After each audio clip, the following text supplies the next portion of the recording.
20 ఏళ్లు ప్రభుత్వ పాఠశాలలో ఉపాధ్యాయుడిగా విధులు నిర్వర్తించారు. ఎంతో మంది విద్యార్థులను ప్రయోజకులుగా తీర్చిదిద్దారు. అయినా ఎక్కడో చిన్న లోటు వెంటాడేది. సమాజానికి ఏదో ఒకటి చేయాలన్న తపన కలిగేది. అది సేద్యం ద్వారానే సిద్ధిస్తోందని గుర్తించి ఉపాధ్యాయ ఉద్యోగానికి వాలంటరీ రిటైర్మెంట్ ఇచ్చేశారు. నేలతల్లి ఆరోగ్యాన్ని క్షీణింపచేసే సాగు విధానాలను అనుసరించకూడదని అనుకున్నారు. గో ఆధారిత సేద్యం గురించి తెలుసుకున్నారు. పాలేకర్ సాగు పద్ధతులపైన పూర్తి అవగాహన పెంచుకొని శిక్షణా తరగతులకు హాజరై గో ఆధారిత సేద్యం చేపట్టారు. తనకున్న 500 గజాల స్థలంలో సుమారు 300కు పైగానే పంటలు సాగు చేస్తూ ఆదర్శంగా నిలుస్తున్నారు రంగారెడ్డి జిల్లాకు చెందిన శ్యామ్ సుందర్. గోవులతో ముచ్చటిస్తూ పచ్చటి పంట పొలాల్లో సంచరిస్తూ ప్రకృతి నడుమ సేద తీరుతూ అప్పుడే పండిన పండ్లను అలా తెంపి ఇలా తింటూ సంతృప్తి పొందుతున్న ఈయన పేరు శ్యామ్ సుందర్. ఈయన ఓ రిటైర్డ్ ప్రభుత్వ ఉపాధ్యాయుడు. సమాజానికి తనవంతుగా మేలు చేయాలన్న సదుద్దేశంతో తెలంగాణ రాష్ట్ర గో ఆధారిత వ్యవసాయ సంఘంలో అసిస్టెంట్ డైరెక్టర్గా, భారతీయ కిసాన్ సంఘ్లో సభ్యుడిగా చేరారు. రైతులను ప్రకృతి వ్యవసాయ విధానాల వైపు మళ్లించే ప్రయత్నంలో భాగంగా గో ఆధారిత వ్యవసాయంపై వారిని చైతన్యపరుస్తున్నారు. వివిధ శిక్షణా కార్యక్రమాలను నిర్వహిస్తున్నారు. అదేవిధంగా రంగారెడ్డి జిల్లా ఇబ్రహీంపట్నంలో తనకున్న 500 గజాల స్థలంలో కూరగాయలు, పండ్లతో పాటు శ్రీగంధం, టేకు వంటి చెట్లను పూర్తి ప్రకృతి పద్ధతుల్లోనే పెంచుతున్నారు. సుభాష్ పాలేకర్ సాగు పద్ధతుల్లోని 5 అంచెల విధానం శ్యామ్ సుందర్ని ఆకర్షించాయి. ఆ విధానాన్ని అనుసరించే మొక్కలు నాటుకున్నారు. సూర్యరశ్మి అన్ని మొక్కలకు సమపాళ్లుగా అందే విధంగా నాటుకున్నారు. చిన్నప్పటి నుంచి కూడా నేను హై స్కూల్ చదివినటువంటి వరకు మా నాన్నకు తోడుగా వ్యవసాయ పనుల లోపల సహాయపడేవాడిని. తర్వాత చదువు నిమిత్తం వివిధ ప్రదేశాలకు వెళ్ళా కాబట్టి నేను బీఎస్సీ, బీఈడి, ఎల్ఎల్బి కంప్లీట్ చేశాను. ప్రభుత్వ ఉపాధ్యాయునిగా 20 సంవత్సరములు పనిచేశాను. 2006 సంవత్సరంలో స్వచ్ఛంద పదవీ విరమణ తీసుకొని సేవా కార్యక్రమాలు చేయాలనేటువంటి దృక్పథం ఎక్కువ ఉండే నా నేపథ్యం కూడా సమాజ సేవ చేసేటువంటి నేపథ్యమే. స్వచ్ఛంద పదవీ విరమణ తీసుకున్న తర్వాత నేను భాగ్యనగర్ రావడం జరిగింది. తెలంగాణ రాష్ట్రం యొక్క గో ఆధారిత వ్యవసాయ సంఘం యొక్క రాష్ట్ర ఎగ్జిక్యూటివ్ మెంబర్గా కూడా నాకు బాధ్యత ఉంది. భారతీయ కిసాన్ సంఘ్ ద్వారా రైతులను ఉత్తేజపరిచి ఆవుల పెంపకము, ఆవుల మూత్రము, పేడ ద్వారా గో ఆధారిత వ్యవసాయం ఏ రకంగా చేయాలని చెప్పనేటువంటి రైతులను చైతన్యపరుస్తూ, రైతుల శిక్షణా కార్యక్రమాల్లో రైతులను పాల్గొనింపజేస్తూ నా యొక్క ప్రవృత్తిగా అడ్వకేట్గా రంగారెడ్డి జిల్లా కోర్టులో పనిచేస్తున్నా. రైతుల సంక్షేమం ద్వారా రైతుల యొక్క పెట్టుబడి తక్కువ పెట్టుబడితో ఎక్కువ ఉత్పత్తులు చేయించాలని చెప్పని, రసాయనిక వ్యవసాయం ద్వారా భూమిని ఏ రకంగా నిస్సత్వం అవుతుంది, ఏ రకంగా భూమి చనిపోతుంది, భూమి కూడా ఒక తల్లి లాంటిది కాబట్టి దాన్ని ఎరువులు కానీ పురుగు మందులు కానీ పంటల మీద చల్లకూడదని చెప్పని, ఆవు ఉత్పత్తుల ద్వారానే సేంద్రియ వ్యవసాయం చేయాలని చెప్పని, ఆవు ఉత్పత్తులతో తయారు చేసినటువంటి ఘనజీవామృతము, ద్రవజీవామృతము, దశపత్రి కషాయము, పురుగులను చంపడానికి కానీ, లేకపోతే కొబ్బర, ఇంగువ ద్రావణము, ఆవు మూత్రం ఉపయోగించేసి వైరస్లు రాకుండా చూడడానికి, ఈ రకంగా రైతులను చైతన్యపరుస్తూ ఆ బాధ్యత లోపల ప్రస్తుతం సమాజ సేవా కార్యక్రమం లోపల ఎక్కువ సమయాన్ని కేటాయిస్తున్నాను. ఇప్పుడు మనము చూస్తున్నటువంటి ఈ క్షేత్రము చాలా చిన్నది. 500 గజాల యొక్క స్థలం ఉంది. ఈ 500 గజాల స్థలం లోపల నేను సుభాష్ పాలేకర్ గారి మీటింగ్లకు అటెండ్ అయ్యి అక్కడ చెప్పినటువంటి విషయాల ద్వారా 5 లేయర్ మెథడ్లో ఈ 500 గజాల స్థలంలో సుమారుగా 200 పండ్ల మొక్కలు, అవే కాకుండా ప్రతి పాదు దగ్గర కూరగాయలు వండించుకుంటూ నా కుటుంబానికి, నా మిత్రుల కుటుంబాలకు ఈ కూరగాయలను ఇస్తూ వాళ్ళకు ఈ గో ఆధారిత వ్యవసాయంలో చైతన్యం చేయడానికి ప్రయత్నిస్తున్నాను. కేవలం దేశీ గోవుల వ్యర్థాలతో తయారైన ఘనజీవామృతం, ద్రవజీవామృతం, ఆకుల కషాయాలనే పంటలకు అందిస్తున్నారు. తన క్షేత్రంలోనే స్వయంగా వీటిని తయారు చేస్తున్నారు. 500 గజాల స్థలం లోపల 25 ఫీట్లకు ఒక మామిడి మొక్కగా, 15 ఫీట్లకు ఒక కొబ్బరి మొక్కగా, 10 ఫీట్లకు ఒక వాటర్ యాపిల్ మొక్కగా, 15 ఫీట్లకు ఒక బత్తాయి మొక్క, 10 ఫీట్లకు ఒక శ్రీగంధం మొక్క, 10 ఫీట్లకు ఒక ఎర్రచందనం మొక్క, 10 ఫీట్లకు ఒక బేర్ యాపిల్ పెంచుతున్నాను. మరలా వంకాయ, టమాటో, మిర్చి, బీర, కాకర కేవలము ఘనజీవామృతము, ద్రవజీవామృతము, ఆవు పేడ, కషాయాలు ద్వారానే ఈ యొక్క క్షేత్రం లోపల నేను ఈ మొక్కలకు అందిస్తున్నాను. ఇందులో బహువార్షిక మొక్కలున్నాయి, ఏకవార్షిక మొక్కలున్నాయి, కొన్ని నెలల లోపల పంటనిచ్చేటువంటి మొక్కలున్నాయి. కాబట్టి ఈ 5 లేయర్ మెథడ్ లోపల బహువార్షిక మొక్కలు పెరిగే కొరకు ఏకవార్షిక మొక్కల యొక్క పంట అయిపోతుంటుంది, నెలలో వచ్చేటువంటి పంట అయిపోతుంది. కాబట్టి సూర్యరశ్మి ఈ మొక్కలకు సరియైన రీతి లోపల అందే విధంగానే నేను ఏర్పాటు చేసుకొని ఈ మొక్కలను పెట్టడం జరిగింది. దీంతో భాగంగా శ్రీగంధం మొక్క పరాన్నజీవి కాబట్టి దానికి ఆహారం ఇవ్వాలనేటువంటి దూరంతో కంది మొక్క నాటి ఈ కందితో వచ్చేటువంటి కంది కాయను మంచిగా ఉడకబెట్టుకొని రుచికరంగా ఉన్నటువంటి కంది కాయను కూడా మా కుటుంబ సభ్యులు వినియోగించుకుంటున్నారు.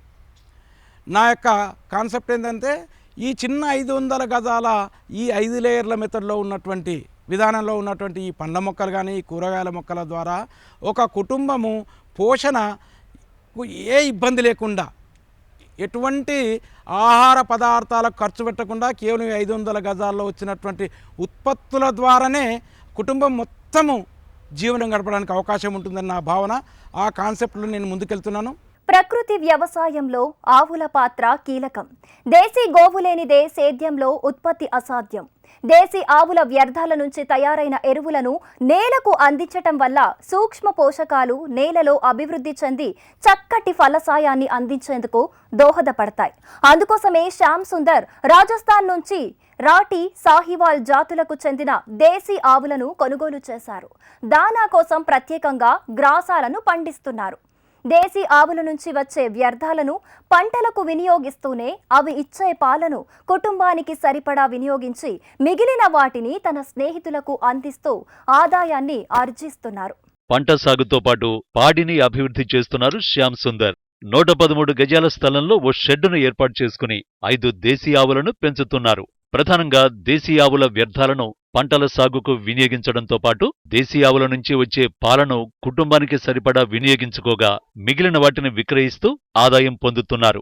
రాఠీ జాతికి చెందినటువంటి ఆవు ఇది రాజస్థాన్ లోపల ఎక్కువగా ఉంటుంది. నేను మొట్టమొదలు ఈ ఆవుతోనే ప్రారంభించాను. గత 2.5 సంవత్సరాల క్రితము ఈ ఆవును కొనడం జరిగింది. ఈ ఆవుతో నా యొక్క 113 గజాల ఈ షెడ్డు లోపల ఇప్పుడు సుమారుగా ఒక 5 ఆవులైనాయి. ఈ ఆవు ఇది రోజుకు సుమారుగా 7 నుంచి 8 లీటర్ల పాలు ఇస్తుంది, 2 పూటలు కలిసి. ఈ పాలను మా ఇంటిలో వాడుకోగా ఒక 4 నుంచి 5 లీటర్లు మా చుట్టుపక్కల ఉన్నటువంటి మిత్రులే, కుటుంబ సభ్యులు తీసుకుని వెళ్ళడము. అది కూడా A2 మిల్క్ అనేటువంటి దొరితో స్వచ్ఛమైనటువంటి దేశీయ ఆవు పాలు కాబట్టి 100 రూపాయలకు లీటర్ లెక్క వాళ్ళు తీసుకెళ్తారు. నేను వాడుకున్నటువంటి పాలలో వెన్న తీసి నెయ్యి కూడా తయారు చేస్తాను. సుమారుగా నెలకు 2 కిలోల స్వచ్ఛమైనటువంటి నెయ్యిని తీసుకొని మా పిల్లలకు అమెరికా పంపిస్తూ మిగిలినటువంటి నెయ్యి కూడా ఇక్కడ ఒక ఆయుర్వేద డాక్టరు మన ఇంటికి తయారు చేసేటువంటి విధానం చూసి ఆయన ఖచ్చితంగా ఫోన్ చేసేసి మన ఇంటికి వచ్చేసి కిలోకు 3,000 రూపాయలు ధర చెల్లించి తీసుకుపోతున్నాడు. కాబట్టి ఈ ఆవుతోటి, ఈ దేశీయ ఆవుతోటి మన కుటుంబం లోపల ఆదాయం కూడా పెరగడానికి అవకాశం ఉంటుంది. ఇది సాహివాల్ ఆవు, సాహివాల్. ఇది కూడా నేను తీసుకొచ్చినటువంటి మొదటి ఆవు. ఈ 2 ఆవులతో నేను ప్రారంభించాను. దీని ద్వారానే దీని పిల్లలు కూడా తయారైనాయి. ఈ ఆవు కూడా తక్కువ పాలు ఇస్తుంది, రోజుకు 4 నుంచి 5 లీటర్ల పాలు ఇస్తుంది. ఈ సాహివాల్ యొక్క దూడ, ఇది పెయ్య దూడ. అదేవిధంగా ఈ యొక్క రాఠి యొక్క దూడ ఇది కూడా పెయ్య దూడ, ఇది కూడా రాఠి యొక్క కోడె. ఇది వచ్చే సంవత్సరము దీని సెమన్ ద్వారా దీని యొక్క సంతతిని పెంచడానికి చాలా అవకాశాలు ఉన్నాయి. ఇటువంటి బ్రీడును స్వచ్ఛమైన దేశీ బ్రీడ్ కాబట్టి ఇటువంటి బ్రీడ్ని అభివృద్ధి చెందించాలని చెప్పి నా యొక్క ఉద్దేశము. వెటర్నరీ మిత్రుల ద్వారా సూపర్ నేపియర్ యొక్క గడ్డి లోపల ఎక్కువ పోషక పదార్థాలు ఉంటాయని చెప్పని వ్యవసాయ క్షేత్రం లోపలనే సూపర్ నేపియర్ గడ్డి దీని కొరకు పెంచుకుంటూ, ఆ గడ్డి కూడా ఈ యొక్క ఆవుల ద్వారా వచ్చినటువంటి పేడ మూత్రం ద్వారా జీవామృతం ఘనజీవామృతం ద్వారా మాత్రమే ఆ గడ్డిని పెంచి దీనికి ఆహారంగా ఇస్తుంటాం. అదేవిధంగా నా సొంత వ్యవసాయ క్షేత్రంలో పండినటువంటి వరి పంట యొక్క వరి గడ్డిని కూడా దీనికి ఒక పూట ఇస్తాం. ఉదయం ఒకసారి, సాయంత్రం ఒకసారి కందిపిండి, మొక్కజొన్న పిండి, పత్తి చెక్క కానీ పల్లి చెక్క కానీ దానా రూపంలో కూడా దీనికి ఇస్తాము. దేశీ ఆవుల నుంచి వచ్చిన పాలు కావడంతో వెన్న శాతం అధికంగా వస్తూ ఉండడంతో ప్రతి నెల కిలో నెయ్యిని ఉత్పత్తి చేస్తున్నారు. ఆ నెయ్యిని విక్రయిస్తూ అదనపు ఆదాయం పొందుతున్నారు. షెడ్డుకు అడిగినప్పుడు ఇక్కడ ఒక ట్యాంకు పెట్టేసేసి ఆ ట్యాంకు లోపలికి మూత్రము పేడ పోతే ఆ పేడను కూడా ఒక 50 గజాల లోపల నేను ఒక 25 నుంచి 30 చెట్లు శ్రీగంధం ఎర్రచందనం చెట్లు మునగ చెట్లు పెట్టాను. ఈ కేవలం ఈ యొక్క షెడ్డు కడిగినటువంటి నీరు ద్వారానే దీనికి ఎరువుగా ఇస్తూ మా యొక్క కుటుంబంలో మునగకాయలు కానీ ఈ యొక్క ఎర్రచందనం శ్రీగంధం చెట్లను పెంచడం లోపల బాగా నాకు ఈ గోమాతలు ఏవైతే ఉన్నాయో నేను అనుకున్నటువంటి సర్వదేవతా నిలయం ఈ గోమాత అనేటువంటి నా యొక్క అభిప్రాయము. కాబట్టి దాని ద్వారా నేను ఈ యొక్క నా ఫామ్ లోపల వ్యవసాయం చేస్తున్నాను. ప్రకృతి వ్యవసాయంలో ఆవుల పాత్ర కీలకం. దేశీ గోవు లేనిదే సేద్యంలో ఉత్పత్తి అసాధ్యం. దేశీ ఆవుల వ్యర్థాల నుంచి తయారైన ఎరువులను నేలకు అందించటం వల్ల సూక్ష్మ పోషకాలు నేలలో అభివృద్ధి చెంది చక్కటి ఫలసాయాన్ని అందించేందుకు దోహదపడతాయి. అందుకోసమే శ్యామ్ సుందర్ రాజస్థాన్ నుంచి రాటి, సాహివాల్ జాతులకు చెందిన దేశీ ఆవులను కొనుగోలు చేశారు. దానా కోసం ప్రత్యేకంగా గ్రాసాలను పండిస్తున్నారు. దేశీ ఆవుల నుంచి వచ్చే వ్యర్థాలను పంటలకు వినియోగిస్తూనే అవి ఇచ్చే పాలను కుటుంబానికి సరిపడా వినియోగించి మిగిలిన వాటిని తన స్నేహితులకు అందిస్తూ ఆదాయాన్ని ఆర్జిస్తున్నారు. ఈ దేశీ ఆవు పేడతోటి ఘనజీవామృతం తయారు చేయడమే కాకుండా ద్రవజీవామృతం కూడా తయారు చేస్తాను. చేసి నా యొక్క పంట పొలం లోపల మొక్కలకు కానీ కూరగాయల మొక్కలకు కానీ నేను ఎక్కువగా శ్రీగంధం ఎర్రచంద్రం మొక్కలు కూడా పెంచుతుంటాను. వాటికి కూడా ఇదే వాడతాను.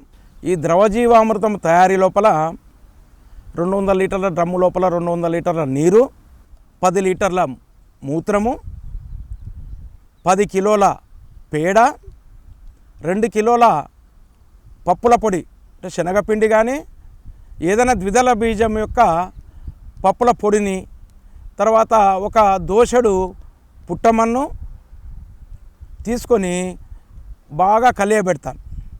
కలియబెట్టి ఒక చెట్టు కింద నీడలో ఆ డ్రమ్మును పెట్టేసి దాని మీద ఒక గోనె తట్టును కప్పుతాం.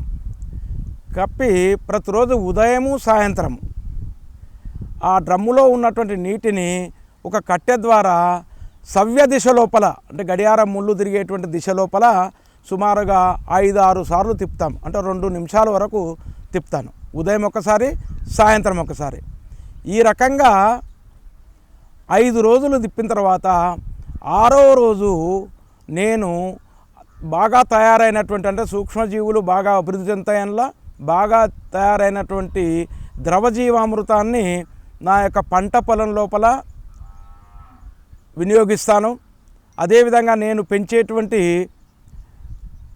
శ్రీగంధం చెట్లు కానీ ఎర్రచందనం చెట్లు కానీ మామిడి తోటలో కానీ నెలలో ఒక్కసారి వస్తుంటాను. ఈ రకంగా వాడినటువంటి ద్రవజీవామృతంతో కూడా మొక్కలకు బాగా సూక్ష్మజీవులు భూమి లోపల ఉత్పత్తి అయ్యి ఎర్రలు ఉత్పత్తి అయ్యి భూమిని సుమారుగా ఒక 2 మీటర్ల లోతు నుంచి కూడా గుల్ల చేస్తూ భూమిని చాలా సారవంతంగా ఉంచుతుంది. పశువులకు దానా కొరత ఏర్పడకుండా ప్రత్యేకంగా తన క్షేత్రంలో సూపర్ నేపియర్ గ్రాసాన్ని సాగు చేస్తున్నారు.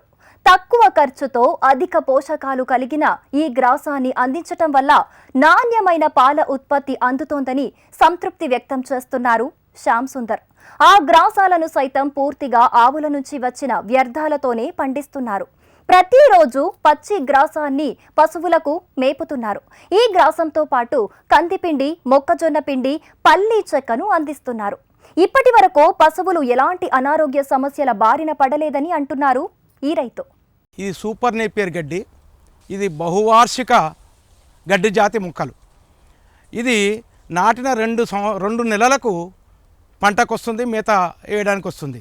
ఈ పెంపకం కూడా, ఈ గడ్డి పెంపకం కూడా నేను జీవామృతము, ఘనజీవామృతము, నా యొక్క ఆవులతో తయారైనటువంటి వాటితోంటే దీనికి పారించేసి ఈ యొక్క గడ్డిని పెంచుతున్నాను. కాబట్టి ఇందులో అత్యధికమైనటువంటి పోషక విలువలు ఉన్నాయి. రెండవ కటింగ్ వచ్చేటరకు 30 రోజుల లోపల మళ్ళీ రెండవ కటింగ్ వస్తుంది. కాబట్టి సుమారుగా ఒక 600 గజాల స్థలం లోపల నేను నా 5 ఆవులకు సరిపోయినటువంటి మేతను ఎక్కడి నుంచి కూడా బయట నుంచి ఖరీదు చేయకుండా, ఆర్థికంగా కూడా ఎక్కువ కష్టపడకుండా, ఎక్కువ ఖర్చు పెట్టకుండా, అతి తక్కువ ఖర్చు లోపల ఈ యొక్క సూపర్ నేపియర్ గడ్డిని పెంచి నేను చాలా ప్రయోజనాలు పొందుతున్నాను. నా ఆవులకు కూడా చాలా ఇష్టంగా వీటిని నేను కుట్టి మిషన్ ద్వారా మెత్తగా కుట్టిగా తయారు చేసి ఇస్తాను. ఒక చిన్న అంటే ఒక 10 గ్రాముల మేత కూడా వృధా కాదు. ఇది పూర్తిగా మొత్తం తింటుంది. కాబట్టి మేత వృధా అయితే లేదు, అత్యధిక పోషక విలువలు ఉన్నాయి. 500 గజాల స్థలమే అయినా అమృతమైన పంట ఉత్పత్తులను పొందుతున్నారు శ్యామ్ సుందర్. తక్కువ పెట్టుబడితో రుచికరమైన నిల్వ సామర్థ్యం ఉన్న అధిక పోషకాలు కలిగిన ఆహారాన్ని తమ కుటుంబానికి సరిపడా వినియోగించుకోవడమే కాకుండా తోటి వారికి అందించగలుగుతున్నామని సంతోషం వ్యక్తం చేస్తున్నారు ఈ రైతు. తోటి రైతులు రసాయన రహిత సేద్యం వైపు అడుగులు వేయాలని సూచిస్తున్నారు.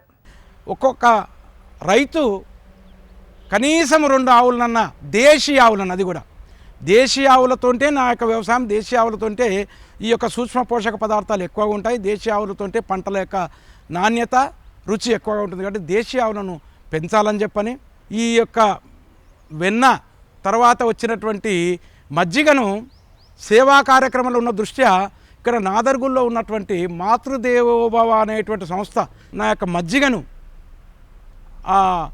మానసిక బాధపడుతున్నటువంటి వ్యక్తులకు అందిస్తుంటే అతను చెప్పినటువంటి విషయాన్ని, అన్న మీ యొక్క పెరుగు ద్వారా మా వాళ్ళు చాలా ఆరోగ్యంగా, చాలా మైండ్ కూడా ఇంప్రూవ్ అవుతుంది అనేటువంటి చెప్తే నాకు అంతకంటే ఎక్కువ సంతోషం ఏముంటుంది అనేటువంటి దూరంతో మిత్రుడు లక్ష్మీశేఖర్ గారు నాకు ఈ పరిచయం చేశాడు. కాబట్టి ఆ గిరి కూడా మన ఇంటికి వచ్చి కలెక్ట్ చేసుకొని పోతాడు మజ్జిగను. కాబట్టి ఆ మజ్జిగ అక్కడ ఉన్నటువంటి ఉచితంగా అక్కడ ఉన్నటువంటి ఆశ్రమానికి ఇస్తారు. కాబట్టి అక్కడ ఉన్నటువంటి రోడ్ల మీద తిరిగేటువంటి మానసిక రోగులు, మానసికమైనటువంటి స్థితి ఉన్నటువంటి వ్యక్తులు ఎవరైతే ఉన్నారో వాళ్ళందరికీ కూడా ఆరోగ్యకరంగా ఉపయోగపడుతుందని చెప్పని భగవంతుడు అందరికీ ఈ రకమైనటువంటి అవకాశాలు ఇవ్వాలని చెప్పని నా యొక్క కోరిక. ప్రతి రైతు ఇటువంటి దాని ముందుకు పోతే రైతు ఆత్మహత్యలు జరగవు, రైతు ఏ కష్టాలకు ఉండడు, రైతు ఆర్థికంగా కూడా పరిపుష్టిగా ఉంటారని చెప్పని నా భావన. ఇది చాలా చిన్న స్థలం, అంటే 50-90 సైజుతో ఉన్నటువంటి 500 గజాల స్థలము. 5 లేయర్ మెథడ్ లోపల సుమారుగా ఒక 13 రకాల పండ్ల మొక్కలను, తర్వాత ఒక 8 రకాల కూరగాయల మొక్కలను ఇంట్లో పెంచుతున్నాను. ఇప్పుడు కూరగాయలు వస్తున్నాయి నాకు. ఇంకొక 2-3 నెలలు అయితే బేర్ యాపిల్ అంటే గంగరేగి, బాగా లావు రేగు పండ్లు వస్తాయి. తర్వాత మునగకాయలు వస్తాయి, బత్తాయి వస్తుంది, నిమ్మ వస్తుంది. తర్వాత బహువార్షిక ఉన్నటువంటి మామిడి కానీ కొబ్బరి కానీ కొద్దిగా లేటుగా రావచ్చు, వాటర్ యాపిల్ వస్తుంది.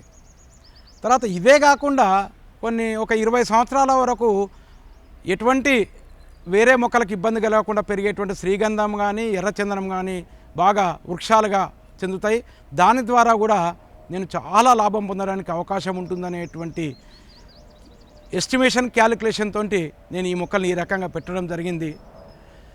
కాబట్టి ఇంత చిన్న స్థలం లోపల మనము ఆర్థికంగా పరిపుష్టిగా లాభం చేయడానికి అనేక రకాలైన మార్గాలు ఉన్నాయని చెప్పనేటువంటి ధోరణితో నేను ప్రయోగాత్మకంగా ఇది చేస్తున్నాను.